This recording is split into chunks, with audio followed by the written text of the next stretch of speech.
विद्यार्थी मित्रांनो, SSC 2022 ची परीक्षा ही आपल्या आयुष्यातील मैलाचा दगड ठरणार आहे. त्यासाठी आपणास चांगला अभ्यास आणि नियोजन करावे लागणार आहे. म्हणूनच आज आपण विज्ञान आणि तंत्रज्ञान भाग 1 च्या कृतीपत्रिकेतील विचारले जाणारे प्रश्न प्रकार, त्याचे बोर्डाच्या नियमाप्रमाणे आदर्श उत्तरं कशी लिहायची याविषयी चर्चा करणार आहोत. सदरचे सादरीकरण हे शैक्षणिक अध्ययन आणि अध्यापन या हेतूने बनवलेले आहे. विज्ञान आणि तंत्रज्ञान भाग 1 या विषयाच्या कृतीपत्रिकेतील प्रश्न प्रकार एकूण 4 प्रश्न असणार आहेत. यामध्ये प्रश्न क्रमांक 1 हा वस्तुनिष्ठ बहुपर्यायी प्रश्न जो आहे तो एकूण 5 गुणांचा. प्रश्न क्रमांक 1 अतिलघु उत्तरी प्रश्न, याच्यामध्ये वस्तुनिष्ठ प्रश्न असणार आहेत तर 5 गुणांचे असतील. प्रश्न क्रमांक 2 शास्त्रीय कारणे लिहा 4 गुणांचा. प्रश्न क्रमांक 2 लघु उत्तरे प्रश्न, याच्यामध्ये आपल्याला 3 सोडवायच्यात, एकूण 6 गुणांचे प्रश्न. प्रश्न क्रमांक 3 हा उपयोजनावरती आधारित एकूण 8 प्रश्नापैकी 5 प्रश्न सोडवायचे, यासाठी 15 गुण आहेत. आणि प्रश्न क्रमांक 4 2 दीर्घ उत्तरी प्रश्न प्रत्येकी 5 गुणांचे असे सोडवायचे आहेत. पेपर सोडवताना अंदाजे वेळेचे नियोजन आपणास करावं लागणार आहे. विद्यार्थी मित्रांनो, ज्यावेळेस आपण पेपर सोडवत असतो, प्रश्न प्रकार आणि त्यामध्ये विचारलेले जे काय आहे यावरून आपण आपल्या वेळेचं नियोजन करावं लागतं. अंदाजे प्रश्न क्रमांक 1 एकूण 5 गुणांचा जो प्रश्न आहे यासाठी 10 मिनिटे द्यायला हरकत नाही. प्रश्न क्रमांक 1 एकूण 5 गुणांचा हा वस्तुनिष्ठ प्रश्न आहे, यालाही 10 मिनिटं अंदाजे वेळ द्यायला हरकत नाहीये. प्रश्न क्रमांक 2 शास्त्रीय कारण आपणास इथं 2 सोडवायचे आहेत, यासाठी अंदाजे 15 मिनिटं वेळ द्यावी. प्रश्न क्रमांक 2 एकूण आपणास 6 गुणांचे 3 अतिलघु उत्तरे प्रश्न सोडवायचे आहेत, यामध्ये थोडासा विचार करावा लागतो, म्हणून यासाठी आपण 20 मिनिटं वेळ देऊया. आणि प्रश्न क्रमांक 3 यामध्ये एकूण आपणास 5 उपप्रश्न सोडवायच्यात. 8 उपप्रश्न दिलेल्यापैकी 15 गुणांचे प्रश्न आहेत.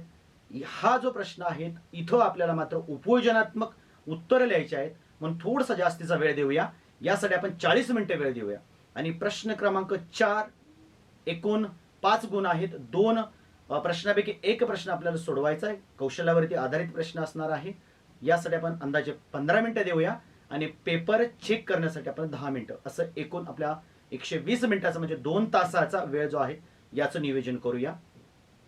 विज्ञान आणि तंत्रज्ञान भाग 1 याची कृतीपत्रिका सर्वप्रथम मित्रांनो आपणास कृतीपत्रिकेमध्ये दिलेल्या सूचना या अतिशय बारकाईने वाचायच्या आहेत, कारण यामध्ये तुम्हाला काय करायचं नाही काय या विषयाच्या सूचना असतात. कृतीपत्रिकेमधील सूचना वाचत असताना दिलेली सूचना बारकाईने वाचतोय आपण. सर्व प्रश्न सोडवणे आवश्यक, म्हणजे प्रश्न क्रमांक 1 2 3 4 सर्वच्या सर्व आपणास आवश्यक आहे. आवश्यक तेथे शास्त्रीय व तांत्रिक दृष्ट्या योग्य नामनिर्देशित आकृत्या काढा. आकृती काढून आपल्याला उपयोग होणार नाही, तर त्याला योग्य ठिकाणी नावं दिली पाहिजेत, तरच त्याला गुण मिळणार आहे. प्रत्येक मुख्य प्रश्न लिहिण्याची सुरुवात ही स्वतंत्र पानावरती असावी. उजव्या बाजूचे अंक हे गुण दर्शवतात. प्रत्येक बहुपर्यायी प्रश्नासाठी प्रश्न 1 मूल्यमापन प्रथम प्रयत्नासच केले जाईल, म्हणजेच प्रश्न क्रमांक 1 मध्ये प्रथम आपण जे उत्तर लिहिणार आहोत तेच फक्त ग्राह्य धरणार आहे, त्यानंतरच्या उत्तराला मात्र गुण मिळणार नाहीत.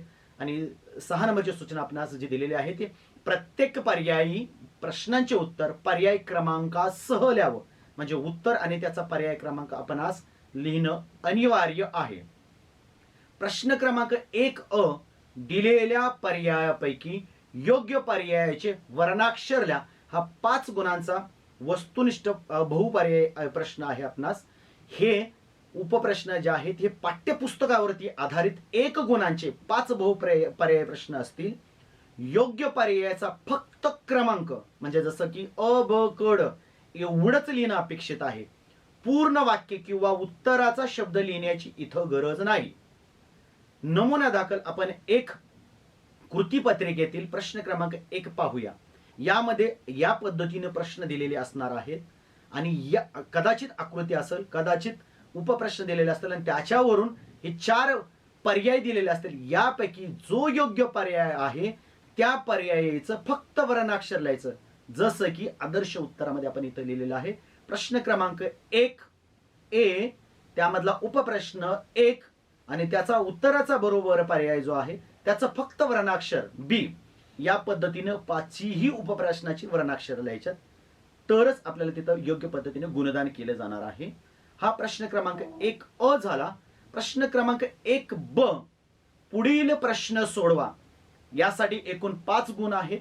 प्रत्येकी 1 गुणाचे 5 वस्तुनिष्ठ प्रश्न आपल्या समोर असणार आहेत. यामध्ये गटातील वेगळा शब्द ओळखा, सहसंबंध ओळखा, जोड्या जुळवा, चुकी बरोबर ते लिहा, नाव किंवा रेणुसूत्र लिहा, ओघ तक्ता दिलेला असेल तर तो पूर्ण करा. या पद्धतीने आपणास प्रश्न क्रमांक 1B मध्ये प्रश्न दिलेले असतील हे आपणास सोडवायचे आहेत. वेळेच्या नियोजनानुसारच आपणास ते सोडवणं आवश्यक आहे आणि त्याचं योग्य पद्धतीने उत्तरच कसं लिहायचं नमुन्या दाखल आपण एक प्रश्न क्रमांक 1B कृतीपत्रिकेतील प्रश्न पाहूया. या पद्धतीने आपणास 5 प्रश्न दिलेले असतील.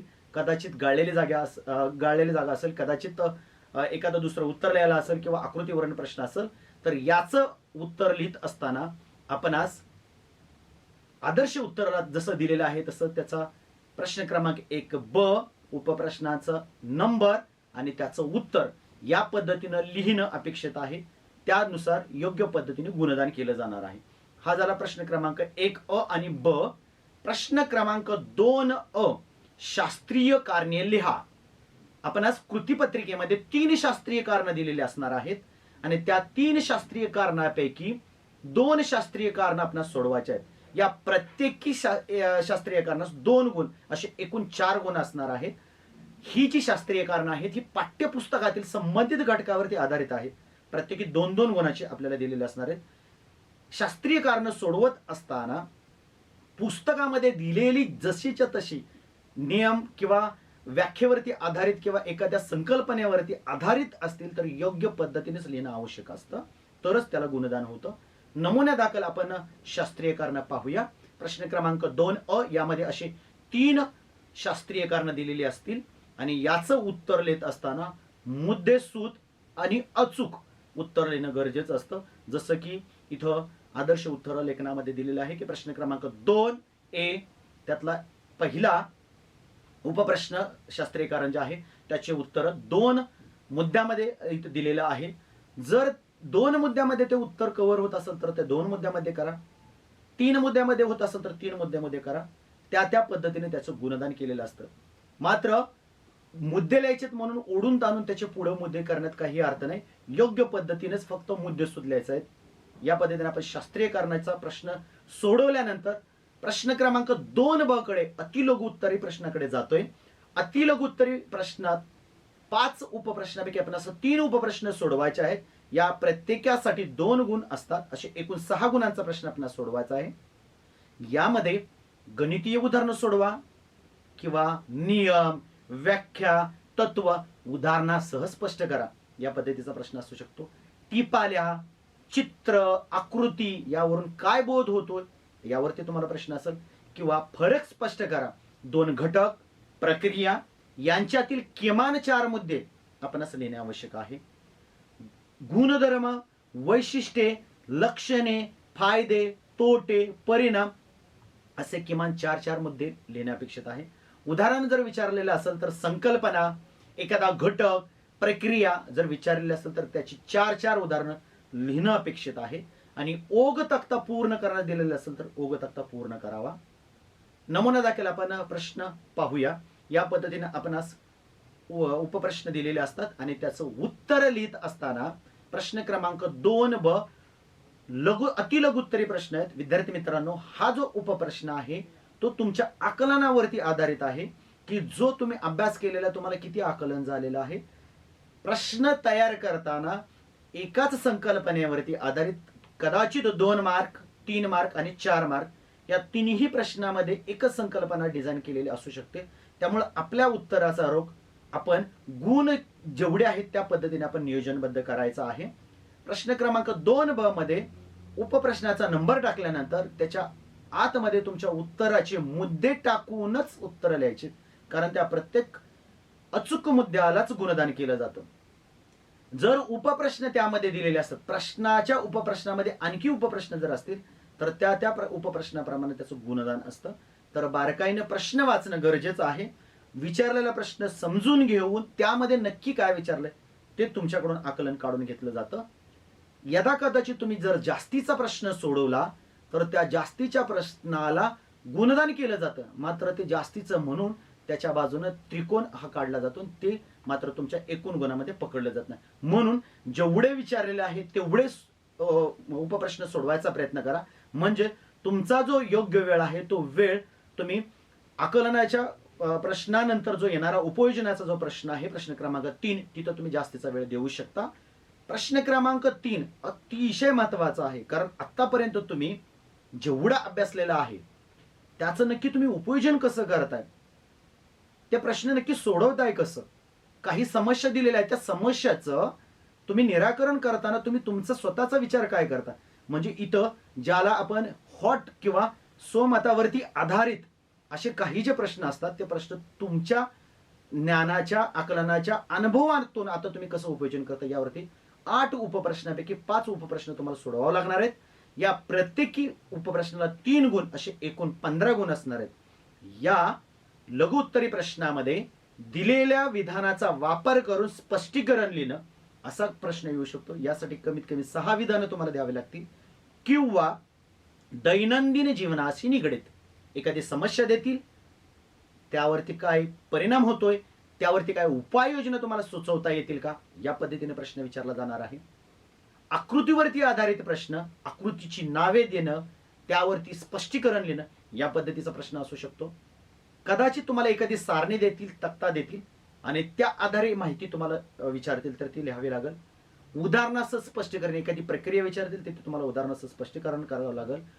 गणित उदाहरणं सोडवावी लागतील. एखादी आकृती अपूर्ण देतील ती पूर्ण करून तिचं स्पष्टीकरण लिहावं लागेल, किंवा आकृती देतील आणि तिच्यावरती आधारित प्रश्न देतील, त्या प्रश्नांची तुम्हाला उत्तरं सोडवावं लागणार आहे. स्पष्टीकरणासह उत्तरं लिहावे लागणार आहेत. नियम सिद्धांत स्पष्ट करा असा प्रश्न असू शकतो, किंवा परिच्छेद देतील, त्यामध्ये काही गळलेल्या जागा देतील आणि तो परिच्छेद पूर्ण करावा लागतो. या पद्धतीने एकूण या उपप्रश्नावरती असे 8 उपप्रश्न असतील आणि त्यापैकी आपल्याला 5 सोडवायच्यात. अतिशय महत्वाचा, कारण याच प्रश्नामध्ये विद्यार्थ्यांचे गुण कमी होतात. योग्य नियोजन आणि योग्य पद्धतीनं मुद्देसूद उत्तर जर लिहिलं तर हा प्रश्न तुम्हाला पैकीच्या पैकी मार्क मिळवून देतो. आजपर्यंत आपल्या गैरसमज असा असतो की खूप उत्तर लिहायचे, खूप उत्तर न लिहिता दिलेल्या प्रश्नाचं योग्य नियोजन करून त्यांना जे अपेक्षित आहे, उपप्रश्नातून काय उपप्रश्न तयार होतोय तो समजावून घेऊन कोणत्या भागावरती आपणास गुणदान होईल याचा अंदाज लावून तेवढं उत्तर, योग्य उत्तर आपल्याला या प्रश्नामध्ये द्यायचं आहे. नमुन्या दाखल आपण एक कृतीपत्रिकेतला प्रश्न क्रमांक 3 पाहूया. या पद्धतीने आपल्याला वेगवेगळे प्रश्न दिलेले असतात आणि याचं उत्तर देत असताना आपणास आपल्या स्वतःची तयारी करावी लागते. उदाहरणादाखल आपण या प्रश्न क्रमांक 3 मधला पहिला प्रश्न पाहूया. एक चेंडू टेबलावरून खाली पडतो व 1 सेकंदात जमिनीवर पोहोचतो, तर जी चे मूल्य 10 मीटर पर सेकंदाचा वर्ग असेल तर टेबलाची उंची व चेंडू जमिनीवर पोहोचतानाच वेग किती असेल. म्हणजे प्रश्न ज्यावेळेस मी वाचतो त्यावेळेस त्याचं उपप्रश्नामध्ये छोटे छोटे छोटे भाग करत करत करत मला वाचत जावं लागणार आहे. कदाचित असाही प्रश्न आपल्याला असतो की रासायनिक समीकरणावरून तुम्हाला काय समजले ते लिहा. बघा प्रश्न काय दिलाय त्यांनी की दिलेल्या रासायनिक समीकरणावरून, म्हणजे समीकरण तर तुम्हाला दिले, तुम्हाला काय समजले ते लिहा. म्हणजे सर्वप्रथम आपणास ही रासायनिक अभिक्रिया काय आहे, हिच्यामध्ये अभिक्रियाकारके कोणते आहेत, उत्पादिते कोणते आहेत, रासायनिक अभिक्रियेचा प्रकार कोणता आहेत, त्यांच्या अवस्था कोणत्या आहेत, एकंदरीत सर्व विचार करूनच त्याच्या मुद्देसूद कोणते उत्तर आपल्याला तयार करता येईल ते पाहावं लागणार आहे. उपप्रश्न 3 मध्ये दिलेले आकृती दिली आणि आकृतीवरून त्या तिसऱ्या उपप्रश्नातले आणखी काही उपप्रश्न केलेत. जसं की या प्रश्नामध्ये ही समोर हे आकृती दिली आणि त्याच्यावरून सांगितले खाली दिलेल्या हायड्रोकार्बनच्या सरळ शृंखलेचे निरीक्षण कराने विचारलेल्या प्रश्नांची उत्तरे द्या. म्हणजे एक रासायनिक अभिक्रिया शृंखला दिलेली आपल्याला इथं आणि त्याच्यावरून विचारलंय ए व बी या हायड्रोकार्बनच्या सरळ शृंखलापैकी संपृक्त व असंपृक्त हायड्रोकार्बन शृंखला कोणती? नंबर 1. नंबर 2 मध्ये विचारलं या शृंखलाची नावे लिहा. नंबर 2 आणि नंबर 3 रेणुसूत्र लिहून CH2 या घटकांची संख्या लिहा. म्हणजे इथं तुम्हाला स्पष्टपणे 3 उपप्रश्न तयार करून दिलेले आहेत. इथं आपल्याला माहिती की तिघांची उत्तर लिहायचे. तसंच वरचा जो उपप्रश्न होता त्याचीही 3 टप्प्यामध्ये आपल्याला उत्तर द्यायचे किंवा उपप्रश्न ही 4 जो दिलेला आहे शेजारील आकृतीतून कोणते तत्व स्पष्ट होतं. म्हणजे जे आकृती दिली त्याच्यातनं उपप्रश्न तयार केल्यात त्या तिघांचं जसं आपण उपप्रश्नाचे उत्तर देतो. काही वेळेस उपप्रश्न देतात, काही वेळेस एक सलग वाक्यामध्ये ते प्रश्न दिलेले असतात आणि क्वेश्चन मार्क दिलेले असतात किंवा शब्दरचना बदललेल्या असतात. आपल्यास मात्र ते शोधायचे आणि त्याच्यावरून आपल्या उत्तराचा रुख बदलायचा आहे. जसं की आदर्श उत्तरामध्ये आपण पाहतोय जर उदाहरण सोडवायला दिलेलं आहे तर सर्वप्रथम आपण असं दिलेली माहिती कोणती कोणती आहे ती माहिती काढून घेतली. सूत्र योग्य कोणतं आपणास तिथं वापरावं लागणार आहे ते सूत्र लिहिलं तर त्यासाठी अर्धा गुण राखून ठेवलेला आहे. सूत्रामध्ये किमती भरल्या, कॅल्क्युलेशन केलं आणि त्याचं उत्तर काढलं तर त्याला अर्धा मार्क. दुसरं सूत्र त्याच्यात म्हणजे सूत्र आणखी दुसरा एक उपप्रश्न जो विचारलेला आहे तो दुसरा त्याचं सूत्र लिहिलं तर अर्धा मार्क, त्याच्यात किमती टाकल्या अर्धा मार्क आणि पूर्ण उत्तर लिहिलं तर त्याला अर्धा मार्क. असं एकूण 3 मार्काचं इथं विभाजन केलेलं आहे. ज्या पद्धतीने आपण गणितमध्ये पायऱ्याला मार्क जसे राखून ठेवलेले असतात त्याच पद्धतीने इथंही प्रत्येक मुद्द्याला गुण हे राखून ठेवलेले असतात. त्यामुळं विचारपूर्वकच उत्तर लिहायचं. प्रश्न क्रमांक 3 मधला दुसरा उपप्रश्न इथं त्यांनी सरळ सरळ विचारलेलं होतं की तुम्हाला काय ज्ञात होते रासायनिक अभिक्रियावरून. या उपप्रश्न 2 मधल्या रासायनिक अभिक्रियावरून तुम्हाला काय ज्ञात होते किंवा तुम्हाला काय समजलं ते लिहा. तर इथंही मला असं करावं लागेल की त्याचे 3 टप्प्यामध्ये विभाजन करावं लागेल. तर इथं मला काय माहिती झालं अभिक्रियाकारकाने उत्पादित म्हणजे AgNO3 silver nitrate, NaCl, sodium chloride हे अभिक्रियाकारक आहेत. तर याची सिल्वर क्लोराईड आणि सोडियम नायट्रेट ही उत्पादित आहेत. ही पहिली घटना मला ही पहिली गोष्ट समजली.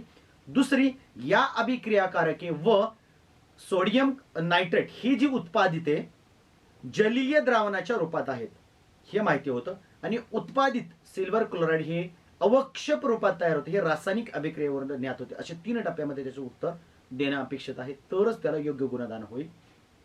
त्याच पद्धतीने इतर प्रश्नामध्येही गुणदान केलं जातं. उपप्रश्न 4 मध्ये दिलेला आहे आणि त्याचे टप्पे केलेले आहेत. तर पहिला जो उपप्रश्न आहे त्यासाठी 1 गुण राखून ठेवलेला होता कारण ते आकृती कोणतं तत्व दाखवते ते त्यामध्ये नियम कोणता काय तुम्हाला याच्यातून माहिती होतं. तर प्रत्येक टप्प्यावरती हे योग्य गुण ठेवलेले असतात त्यामुळे आपणास त्या पद्धतीने उत्तर देणं अपेक्षित असतं. प्रश्न क्रमांक 4 दीर्घोत्तरी. विद्यार्थी मित्रांनो आपण आज प्रश्न क्रमांक 1 मधून आपणाकडून जे उद्दिष्ट त्यांना जे काढून घ्यायचे ते ज्ञानाचं ते काढून घेतलेलं असणार आहे. प्रश्न क्रमांक 2 मध्ये आहे की तुम्हाला आकलन किती झाले यावरती प्रश्न आधारित असणार आहे. प्रश्न क्रमांक 3 जो आहे तो उपयोजनाचा की आतापर्यंत तुम्ही जे अभ्यासलेलं आहे ते तुम्हाला किती देता येते ते त्याच्यातून अभ्यासलेलं आहे. आणि प्रश्न क्रमांक 4 मध्ये आता तुमच्याकडून कौशल्य आणि उपयोजन हे दोन्ही अपेक्षित आहे. यामध्ये दीर्घोत्तरी 2 उपप्रश्नापैकी 1 उपप्रश्न तुम्हाला सोडवणं अपेक्षित आहे.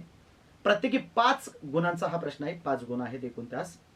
यामध्ये आकृती काढून स्पष्टीकरण लिहिणं किंवा संकल्पने संदर्भात अचूक नामनिर्देशित आकृती काढून स्पष्टीकरण करणं, कदाचित चुकीची आकृती दुरुस्त करून नव्याने काढणं व तिच्याविषयी स्पष्टीकरण लिहिणं, वर्गीकरण सविस्तर स्पष्टीकरणासह लिहिणं, परिच्छेद वाचन करून त्यावर आधारित प्रश्नांची उत्तरे लिहिणे, अपूर्ण स्वरूपात दिलेली सारणी तक्ता पूर्ण करून त्याविषयी स्पष्टीकरण लिहिणं किंवा प्रश्नांचे उत्तर विस्तृत स्वरूपात लिहिणे. यामध्ये आकृती, उदाहरण, प्रकार, स्पष्टीकरण इत्यादी दिलेले असणार आहे.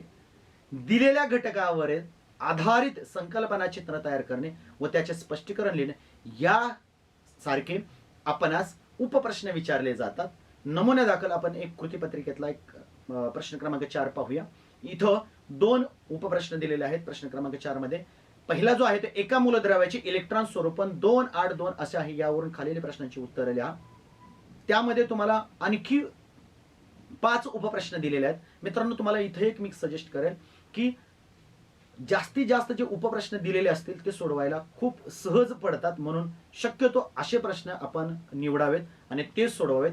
या पहिल्या प्रश्नामध्ये उपप्रश्नामध्ये जे दिले ते एका मूलद्रव्याचे इलेक्ट्रॉन स्वरूपन 2, 8, 2 असे आहे. यावरून खालील प्रश्नांची उत्तर द्या. यामध्ये उपप्रश्न पहिला विचार, या मूलद्रव्याचा अणुअंक किती, या मूलद्रव्याची संयोजक किती, या मूलद्रव्याचा घन कोणता, हे मूलद्रव्य कोणत्या आवर्तनात आहे आणि या मूलद्रव्याचे रासायनिक गुणधर्म खालीलपैकी कोणत्या मूलद्रव्यासारखे असतील, आणि खाली काही तुम्हाला ऑप्शन दिलेले आहेत. यासारखे प्रश्न असतील तर याची उत्तरं देत असताना पूर्ण वाक्यामध्ये द्या. या मूलद्रव्याचा अणुअंक 12 आहे, या मूलद्रव्याची संयोजक 2 आहे, या मूलद्रव्याचा घन 2 आहे, हे मूलद्रव्य तिसऱ्या आवर्तनात आहे आणि या मूलद्रव्याचे रासायनिक गुणधर्म 4b या मूलद्रव्यासारखे असतील. या पद्धतीने योग्य उत्तर लिहिली तरच गुणदान मिळतं, अन्यथा तुमचे काही गुण तिथं कमी होण्याची शक्यता असते. म्हणून ज्या पद्धतीने आपण आदर्श उत्तर लेखनामध्ये गुण दर्शवलेले आहेत त्या पद्धतीने तुमचे पेपर तपासला जाणार आहे. त्याच पद्धतीने उत्तर लेखनाचा सराव करण्याचा प्रयत्न करा. विद्यार्थी मित्रांनो, 2019-20 आणि 2021-22 कोरोनाच्या या महामारीनं आपणास खूप काय शिकवून दिले. जुन्या गोष्टी सोडून नवीन गोष्टीकडे, म्हणजे एक निसर्गाचा नियम आहे की नवीन आल्यानंतर जुन्याला थोडंसं मागं टाकलंच पाहिजे. आपण नवीन नवीन पद्धती आपल्या समोर येतात, कधी ऑनलाईन कधी ऑफलाईन. या पद्धतीने आपण वर्षभर झालं अभ्यास करतोय आणि याच अभ्यासाचा परिपाक म्हणून आपण किती आपल्याला आतापर्यंत आपण मिळवलेलं आहे, यामध्ये आपण काय काय घेतलेलं आहे, जे ते आपण ज्ञानाच्या स्वरूपात मिळवले आहे, हे या येणाऱ्या 2022च्या SSCच्या परीक्षेमध्ये आपणास तिथं द्यायचं आहे आणि हेच या परीक्षेतून आपल्याकडून जाणून घेतलं जाणार आहे. ते येणारे जे प्रश्न आहेत ते हे उद्दिष्टानुसार ज्ञान आकलन उपयोजन आणि कौशल्यानुसार कसं विचारलं जातं, तर त्या दृष्टीने आपली अभ्यासाची तयारी कोणत्या प्रकारे केली पाहिजे, अभ्यास करताना नक्की काय लक्षात ठेवलं पाहिजे, कोणत्या नियोजनानुसार आपण अभ्यास केला पाहिजे, हे जर आपण आपलं स्वतःचं बारकाईनं जर नियोजन केलं तर आपणास पूर्ण यश आपणास मिळणार आहोत. चालू वर्षी जो अभ्यासक्रम आहे या अभ्यासक्रमामध्ये विज्ञान आणि तंत्रज्ञानामध्ये 25% अभ्यासक्रमातला भाग वगळलेला आहे. मात्र जो आपणास कृतीपत्रिकेमध्ये विचारलेल्या प्रश्न जे आहेत या प्रश्नात विचारले जातील अशा प्रश्नाचा भाग कोणताही वगळलेला नाहीये. त्यामुळं पुस्तकाचं सूक्ष्म वाचन करून आपल्या स्वतःची तयारी करावी लागणारच आहे. फक्त जास्तीचा भाग होतो तो कमी केलेला आहे. त्याच अनुषंगाने कोणत्या प्रश्नाला किती गुणदान आहे यानुसार आपलं उत्तराचं नियोजन असणं गरजेचं आहे. त्याच बरोबरीनं आपण किती त्याला वेळ देतोय, म्हणजे वेळेचंही नियोजन करावं लागणार आहे. जशी मागणी तशी पुरवठा या नियमानुसार जसे गुण आहेत, जसा उपप्रश्न आहे तसं आपणास वेळ देऊन त्या गुणदानाप्रमाणे आदर्श उत्तर आपलं तयार ठेवावं लागणार आहे. बरं, एवढंही करून चालणार नाही. आपणास कृतीपत्रिकेमध्ये जो विचारलेला जो प्रश्न आहे तो कशानुसार विचारलाय, त्याचं स्वरूप काय आहे, खूप सोपा आहे, मध्यम आहे का विचार करायला लावणारा आहे, स्वमतावरती आधारित आहे, त्याचं स्वरूप काय आहे याचाही आपल्याला विचार करावा लागणार आहे. बरं, एवढं विचार करून आपणास भागणार नाहीये तर त्याचं उत्तर कसं आपण लिहिलं पाहिजे यावरती स्वतःचं एक उत्तराचं नियोजन आपलं लगेच तयार ठेवावं लागणार आहे. आपण कोणतंही काम करत असताना, कोणताही खेळ खेळत असताना स्वतःचं नियोजन करतो, म्हणजे जसं पुढे जो घडणारी घटना आहे त्या घटनेच्या अपोजिट आपण जाऊन एक नियोजन करत असतो. त्या पद्धतीने आपण या परीक्षेसाठी जशी उत्तर आपण तयार करणार त्याचं नियोजन करणार आहोत. त्याच बरोबरीनं कोणकोणत्या संबोध आपण अभ्यासले म्हणजे आपणास व्यवस्थित त्याची उत्तरं देता येतील यावरतीही आपण लक्ष देणं अपेक्षित आहे. आणि यासाठी जर आपण जिद्द, चिकाटी, कष्ट, सराव, सातत्य ठेवलं तर आपण आपल्या यशाच्या दिशेने वाटचाल करणार आहोत. परीक्षेचं स्वरूप काय आहे त्यानुसार आपल्याला अभ्यासाची दिशा ठरवावी लागणार आहे. अभ्यास करायचा म्हणजे सरसकट नुसतं वाचत राहणं नाही, तसं नाही की जे कृतीपत्रिकेमध्ये विचारलेले अपेक्षित आहे किंवा विचारणार आहेत त्या दृष्टीनं परीक्षेचं स्वरूप समजावून घेऊन त्यानुसार आपल्या अभ्यासाची दिशा ठरवायची आणि त्याच दिशेने योग्य दिशेने आपण मार्गक्रमण करायचं. तरच आपणास अचूकता मिळेल. अचूकता असूनही भागणार नाही, तर तिला योग्य प्रकारे वेग देणं आवश्यक आहे. म्हणजे अचूकताही घ्यावी लागेल, वेगही पकडावा लागेल, आणि अचूकता आणि वेगाचा योग्य संधान साधल्यानंतर आपणास अपेक्षित यश मिळणार आहे. तर मित्रांनो, आपणास अपेक्षित यश हे मिळणारच आहे. यासाठी आपण योग्य नियोजनानं आपण अभ्यास करत आहोत. आता नक्की आपण काय करणार आहोत? विज्ञान आणि तंत्रज्ञान या विषयाच्या कृतीपत्रिका सोडवताना परीक्षेची तयारी तर आपली आतापर्यंत झालीच आहे. वर्षभर तुम्ही अभ्यास केलेला आहे, त्याच्यावरती तुम्ही उजळणी केलेली आहे, आत्ता सरावही केलेला आहे. मात्र निसर्गानं माणसाला दिलेला खूप मोठे असे गुण आहे, कारण तो काही कालावधीनंतर घेतलेला एखादा भाग तो विस्मृतीत जाण्याची शक्यता असते. म्हणून जो केलेला अभ्यास आहे त्याची उजळणी केली, त्याचं सातत्य ठेवणं गरजेचं आहे. आणि सातत्य ठेवायचं असेल तर आपण योग्य पद्धतीनं आपल्या अभ्यासावरती कॉन्सन्ट्रेटेड करणं गरजेचं आहे. यामध्ये आता नक्की कशावरती लक्ष देणार आहात तुम्ही? तर पुस्तकाचं सूक्ष्म वाचन केलेलं आहे का? पुस्तकातलं सूक्ष्म वाचन करायचं, कारण प्रत्येक प्रश्न, प्रत्येक संकल्पना ही जी दिलेली आहे त्याच्यावरतीच कृतीपत्रिकेतले प्रश्न आपणास असणार आहेत. प्रत्येक प्रकरणातील संकल्पना समजून घेतली का? कारण तुम्हाला जे तर्कावरती आधारित किंवा स्वमतावरती आधारित जे प्रश्न आहेत, हे प्रश्न पुस्तकातल्या संकल्पनेवरती आहेत. म्हणजे ती संकल्पना पूर्ण आपण समजून घेतलेली असणं गरजेचं आहे. विज्ञान आणि तंत्रज्ञान या विषयाच्या अंतर्गत प्रकरणामध्ये जेवढे जेवढे तुम्हाला ओघ तक्ते दिलेले आहेत, या ओघ तक्त्यांचं योग्य पद्धतीने वाचन आणि त्याचं सराव, सोडवण्याचा सराव करणं गरजेचं आहे.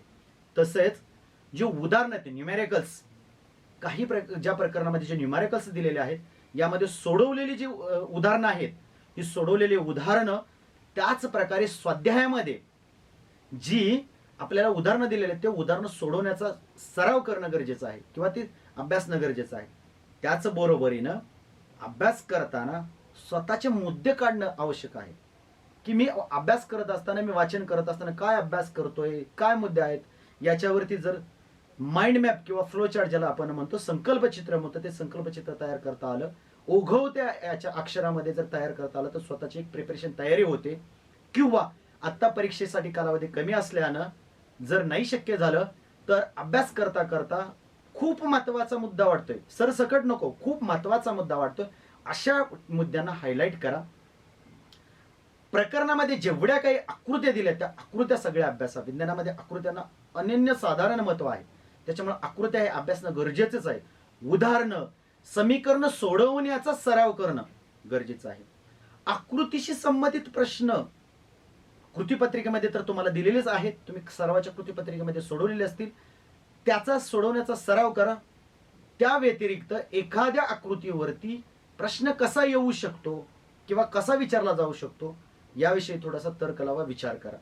व्याख्या, नियम हे पुस्तकामध्ये जसं दिलेलं आहे त्या पद्धतीने अचूक लिहिण्याचा सराव करा.